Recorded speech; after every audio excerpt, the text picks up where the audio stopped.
আসসালামু আলাইকুম ওয়া রাহমাতুল্লাহি ওয়া বারাকাতুহু। ভিউয়ার্স, আপনাদের মাঝে আবারও নিয়ে আসলাম পটেটো চিলার। এই পটেটো চিলার যাদের লাগবে ইনশাল্লাহ আমাদের নাম্বার দেওয়া থাকবে, দোকানের অ্যাড্রেস দেওয়া থাকবে। আর দোকান তো অনেকেই চিনেন, অনেকে যারা চিনেন না, এটা হলো আমাদের ন্যাশনাল জাতীয় স্টেডিয়াম, মানে বাইতুল মোকাররমের সাথে যেই স্টেডিয়াম সেটা ফুটবল।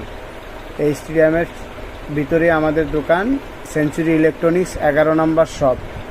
যদি আপনাদের এই পটেটো চিলার লাগে আমাদের সাথে যোগাযোগ করেন। আমাদের কাছে পিজা ওভেন, মাছ কাটার প্লাস কিমা মেশিন অনেক কিছু আমাদের কাছে আছে। আপনি আমার রেস্টুরেন্টের অনেক আইটেম আছে আমাদের, যারা জানেন তো জানেন, যারা না জানেন ইনশাল্লাহ আমাদের পেজে ঢুকেন তাহলে বুঝতে পারবেন। আর যাদের লাগবে ইনশাল্লাহ অতি শীঘ্রই আমাদের কাছে আপনারা যোগাযোগ করেন। এটা আপনার 100 থেকে 200 কেজি আছে, 100 থেকে 200 কেজি আছে, 300 থেকে 400 কেজি আছে। আমাদের কাছে এই পটেটো চিলারটা যদি লাগে আমাদের কাছে যোগাযোগ করবে।